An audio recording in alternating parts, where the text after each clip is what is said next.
7 years of imperial training. What happened next wasn't ordinary education. It was the systematic construction of an emperor. For 7 years at Taxila, Chanakya transformed raw potential into refined power. Chandragupta learned warfare tactics, but also medicine, astronomy, and Greek philosophy. Most importantly, Chanakya taught him principles that would later become the Arthashastra, his masterwork on statecraft, so pragmatic and unflinching it's been compared to Machiavelli's The Prince, written 1,800 years later. The Arthashastra's central lesson was revolutionary.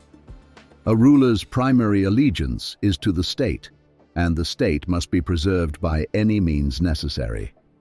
In the happiness of his subjects lies the king's happiness, in their welfare, his welfare. This wasn't just theory. Chanakya taught Chandragupta to develop elaborate spy networks reaching every level of society. He learned when political assassination was justified. He mastered the science of punishment as the essence of governance. Each lesson prepared him not just to conquer, but to rule effectively. By 323 BCE, everything changed. Alexander the Great died in Babylon, leaving his eastern territories leaderless. Greek garrisons across northwest India suddenly became vulnerable.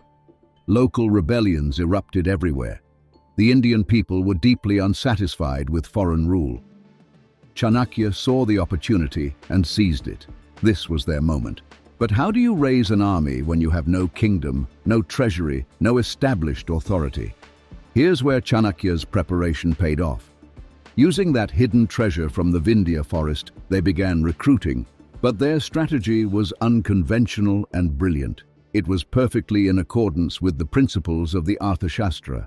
They recruited from everywhere, mercenaries who sold their services, forest tribes known for military skills, even outlaws seeking legitimacy. Their composite army soon included Scythians, Greeks, ironically deserters from Alexander's forces, tribal warriors, and Persian mercenaries.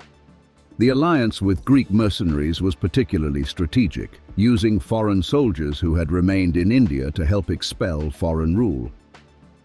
This recruiting strategy was genius, but their first major attack was a complete disaster. The lesson that changed everything. By 317 BCE, Chandragupta had successfully liberated northwest India from Greek control. Greek chroniclers called him the liberator of India. But now came the real challenge, the Nanda Empire of Magadha. The Nanda army was absolutely massive.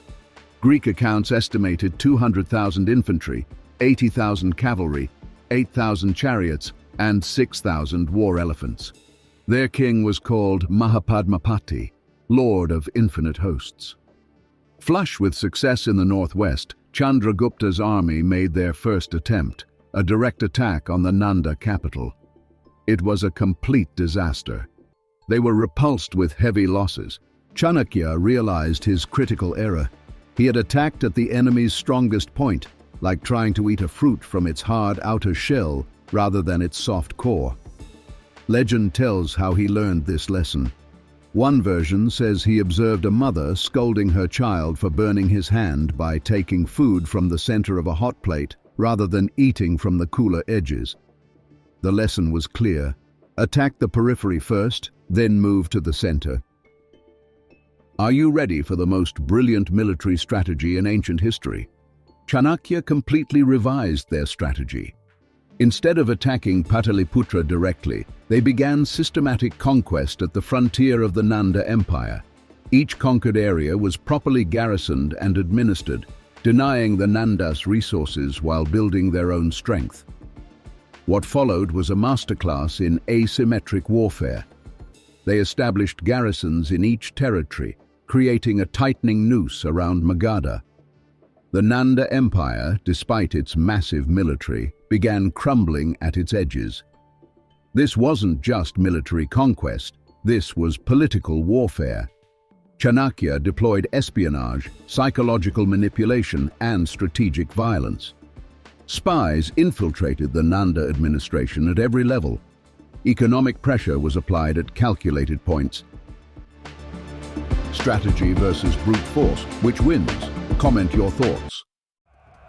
321 BCE, the siege of Pataliputra. By 321 BCE, the moment had arrived. Chandragupta advanced on Pataliputra with what ancient texts call an immeasurable army. But Chanakya knew military might alone wouldn't be enough. One story illustrates his methods perfectly. A Nanda town refused to surrender, protected by 7 mother goddesses the townspeople worshipped. Chanakya disguised himself as a priest, gained their trust, and convinced them their protection required removing the goddesses. Once their spiritual defenses were gone, the town fell easily. Whether literal or metaphorical, this captures Chanakya's approach. Identify the source of enemy strength, undermine it through deception, then strike. The Nanda sources of power crumbled systematically. Their treasury was depleted through economic warfare. Their intelligence network failed as Chanakya's spies fed them false information. Military pressure was applied at precisely calculated points. King Dana Nanda's position became untenable. By 321 BCE, Chandragupta captured Pataliputra. Some accounts say Dana Nanda was killed. Others claim he was allowed to leave with a chariot full of possessions. And remarkably, according to Jain texts, his daughter Durdhara fell in love with the conqueror at first sight and became Chandragupta's first queen. But the war wasn't complete. Dana Nanda had been legendary for his wealth. His name literally meant wealth Nanda. Ancient texts speak of 990 million pieces of gold riches hidden in the floods of the Ganges.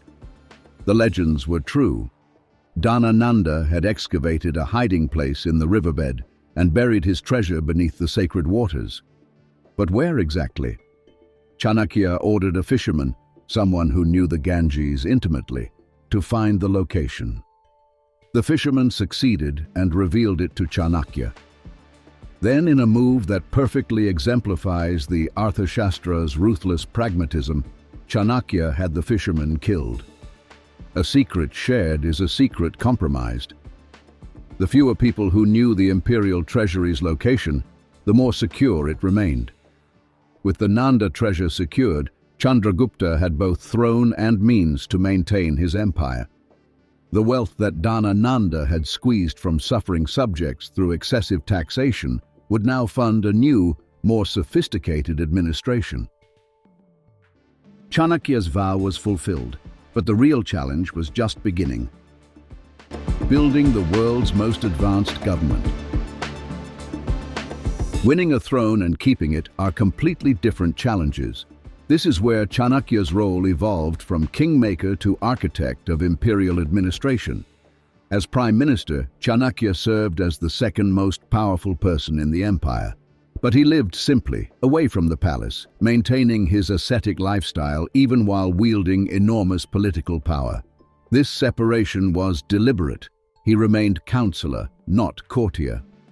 Chanakya's greatest contribution was transforming military conquest into a functioning empire using Arthashastra principles. The empire was divided into provinces ruled by governors who maintained order, collected revenue, and implemented imperial decrees. A well-organized bureaucracy appointed officials based on competence rather than birth alone.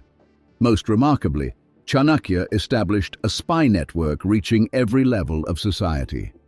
This intelligence system kept the emperor informed about affairs throughout the empire and potential threats, both internal and external. One famous incident illustrates both Chanakya's paranoia and protective nature. He regularly added small amounts of poison to Chandragupta's food to build immunity, preventing enemies from poisoning him. Unfortunately, during pregnancy, Queen Durdhara unknowingly consumed food meant for Chandragupta. When Chanakya realized she wouldn't survive, he performed emergency surgery, cutting her womb to save the unborn child. The boy, named Bindusara, meaning drop of poison, survived and would become the second Mauryan emperor. Whether historical or legendary, This captures Chanakya's ruthless pragmatism. He would sacrifice anything to preserve the dynasty and state. Chanakya's Arthashastra described the Saptanga theory. 7 elements essential for a functioning state. The king as central authority, ministers as administrators, territory and people as resources, fortified cities for defense, treasury as financial backbone, army and law as protectors, and allies for diplomatic support. Under Chanakya's guidance, each element was carefully developed and maintained, creating the world's most sophisticated administrative system. Ancient India had better government organization than most modern countries. Agree or disagree? Keep watching. You need to hear the evidence. 305 BCE, East meets West. With Magadha conquered and the northwest secured, one final challenge remained. Seleucus the Nicator, one of Alexander's most formidable generals, now ruled the eastern portions of Alexander's former empire. In 305 BCE, he decided to reclaim Indian territories. He faced not the hunted rebel of years past, but Emperor Chandragupta Maurya, master of a vast organized empire. And behind Chandragupta stood Chanakya, the man who had orchestrated everything. The war raged for 2 years. While specific battle details remain unclear, the outcome speaks volumes. By 303 BCE, Seleucus sought peace. The resulting treaty was a diplomatic masterpiece for the Mauryan Empire. Seleucus ceded vast territories including the Kandahar area in modern Afghanistan, southern Baluchistan, regions between Afghanistan and India, and parts of eastern Persia. These extended the Mauryan Empire to its natural northwestern boundaries, the Hindu Kush Mountains. In exchange, Chandragupta gifted Seleucus 500 war elephants. These would prove decisive in Seleucus's western campaigns, helping him defeat rivals at the Battle of Ipsus in 301 BCE. As part of the treaty, Seleucus's daughter Helena married Chandragupta, cementing the alliance between Greek and Indian empires. Most importantly, the Mauryan Empire was recognized as a great power by the Hellenistic world. Seleucus dispatched ambassador Megasthenes to reside at Pataliputra. For 4 years, Megasthenes documented the empire in his work Indica. Though the original is lost, preserved fragments paint an extraordinary picture. He described an army of 600,000 infantry, 30,000 cavalry, 9,000 elephants, and 8,000 chariots. The magnificent capital Pataliputra stunned him. Its royal palace possessed wonders which neither Memnonian Susa in all its glory nor the magnificence of Ecbatana can hope to vie with. Megasthenes was telling the Greek world that Chandragupta's palace made even the most fabled capitals of the mighty Persian Empire look second-rate. But perhaps his most shocking observation was this: all Indians are free, and not one of them is a slave. A statement that stunned the Greek world, where slavery was the foundation of their entire civilization. But the most extraordinary part of this story was yet to come. The world's first subcontinent-wide empire. By his reign's final years, Chandragupta ruled the greatest empire in Indian history, ranging from the Himalayas and Kabul River Valley in the north and west to the Vindhya Range in the south, from the Arabian Sea to Bengal. This was the first time such a large part of the subcontinent had been under one government. The empire's size was staggering, but size alone doesn't make an empire. What made the Mauryan state revolutionary was its organization, based heavily on Arthashastra principles. Chandragupta preferred roads over waterways for transportation. He constructed highways allowing enormous carts to pass smoothly, including a 1,000-mile route between Pataliputra and Taxila. These connected Nepal, Dehradun, Odisha, Andhra Pradesh, and Karnataka to his capital, creating infrastructure for economic prosperity. But here's something that will blow your mind. In 150 CE, over 400 years after Chandragupta's death, a king carved an inscription on a rock in Gujarat. And what did it say? That Chandragupta's governor Pushyagupta had built the Sudarshana lake around 320 BCE, a massive irrigation reservoir. This infrastructure was so well built that it was maintained and rebuilt by dynasty after dynasty for over 750 years. 3 separate inscriptions on the same rock, carved centuries apart, all mention this single Mauryan project. That's how legendary Chandragupta's engineering was. Empires that came 700 years later were still maintaining his infrastructure. Yet power came at a price. Having gained power through intrigue, the emperor feared plots. He employed an army of secret agents with no method considered unscrupulous to destroy enemies. The man who had overthrown one dynasty through conspiracy remained forever vigilant against the same fate. As Chandragupta aged, political challenges continued. According to the play Mudra Rakshasa, Rakshasa, the brilliant minister of the fallen Nanda dynasty, remained at large, working to destabilize Mauryan rule. Rather than assassination, Chanakya orchestrated an elaborate scheme to win Rakshasa over. Through manipulations involving Rakshasa's loyal friend, Chanakya created a situation where Rakshasa would surrender to save his friend's life. When he did, Chanakya offered him the position of prime minister. Rakshasa accepted, pledging allegiance to Chandragupta. With this final political triumph, Chanakya retired, having achieved everything he had vowed. What do you think happened to the emperor who had everything? 298 BCE, the abdication. Around 298 BCE, after ruling for approximately 24 years, Chandragupta made an extraordinary decision. He abdicated in favor of his son, Bindusara. He requested Chanakya's successor to continue serving as chief advisor to the new emperor. Bindusara would rule successfully, expanding the empire further south. He would father Ashoka, who would become one of India's greatest emperors, spreading Buddhism across Asia and establishing governance standards influencing the subcontinent for millennia. But Chandragupta's story had one final, remarkable chapter. According to Jain tradition, the emperor underwent profound spiritual transformation in his later years. The man who had conquered an empire through violence and cunning was said to have converted to Jainism, attracted by its principle of ahimsa, non-violence, and emphasis on renouncing worldly attachments. Some accounts attribute this conversion to Bhadrabahu, a Jain saint and scholar. When a great famine was predicted for Magadha, Bhadrabahu led a migration of Jain monks southward to Karnataka. Chandragupta, having abdicated his throne, reportedly followed him. The Jain accounts describe Chandragupta's final act, performing Salakana, the Jain practice of fasting to death, at Shravanabelagola in Karnataka. This ritual, considered the highest spiritual discipline in Jainism, involves voluntarily welcoming death through gradual fasting while maintaining meditation. Modern historians note evidence for this conversion appears only in sources developed after 600 CE, more than 900 years after Chandragupta's death. Yet whether historical fact or pious legend, the story resonates with profound symbolic power. It completes a narrative arc of breathtaking scope, from a street boy to emperor to ascetic, from supreme material power to supreme spiritual renunciation. The ultimate plot twist, but this legacy changed world history forever.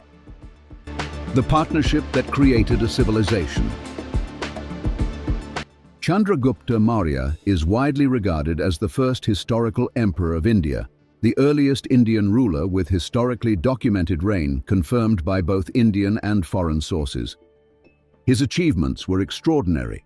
Political unification of most of the subcontinent under single government for the first time. Administrative innovation creating the model for subsequent Indian empires. Military excellence defeating both massive Nanda forces and Hellenistic armies. International relations establishing India's first documented diplomatic relationships with Western civilizations. Economic development laying foundations for centuries of prosperity. But Chandragupta's story is inseparable from Chanakya's. Their partnership represents one of history's most extraordinary collaborations. the perfect union of charismatic leadership and strategic genius, martial courage, and intellectual brilliance. Chanakya envisioned a unified India transcending fragmented kingdoms that had made the subcontinent vulnerable to foreign invasion. Through Chandragupta, that vision became reality. But it all began with an insult, a vow, and an unlikely partnership between a brilliant strategist and his chosen pupil, transforming one man from nowhere to emperor and forging the first unified nation on the Indian subcontinent. From street boy to emperor of 50 million people, this is what happens when vision meets opportunity and strategy meets courage. If this incredible true story amazed you, smash that like button and subscribe for more epic historical journeys that prove reality is stranger than fiction. What's the most shocking moment from Chandragupta's rise? Let me know in the comments below.